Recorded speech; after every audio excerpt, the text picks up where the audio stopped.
minute I read the script. I was specifically really looking forward to doing the new Aragog. We had to make a completely new one because this one is dead. But it's the same character and he looks essentially the same. Although we've upgraded him a little. The aquatronic we built for Chamber of Secrets was a latex and polyfoam thing. You're Aragog, aren't you? Yes. I wanted him to have that same quality. And so we went with a solid polyurethane. It does produce a translucent quality, like a dead insect, whereby you can see an understructure through the surface.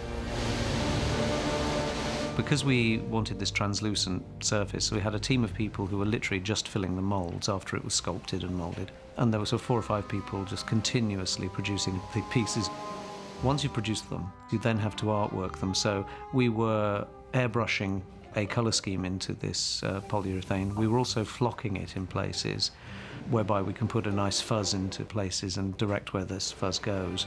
But then we had 6 or 7 people who had to sit there and put in all these large spider hairs, one at a time, with needles, over the whole spider. And of course, we had to build the spider in 2 scales as well, because any interaction with Robbie Coltrane as Hagrid, you have to resize everything he's in contact with. So there is a smaller scaled spider as well. So it was a huge amount of work. And when you see 16 spider legs all in a row and you know that you've got to punch hair into all of them, it's a little daunting. We had a team of people just doing hair for weeks. How do we say just with one is with? It obviously isn't cheap to construct a spider like that, but it's also incredibly expensive in CG. And I always fight the corner to do it practically if it makes sense. So it was a trade-off. I mean, as all these things, it's the cost, the ease of use on set, how much reference does it provide? You know, does it give something to the actors that couldn't handle if it's not there? Because when you build creatures like that, very often even just an inanimate object like that can have a, you know, a little emotive moment, which is nice.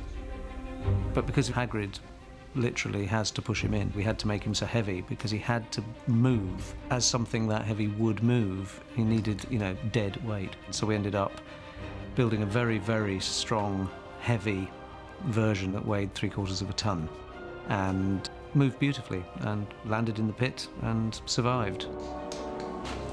So we were happy with that and went along, and it was very successful. Goodbye, friend of Hagrid.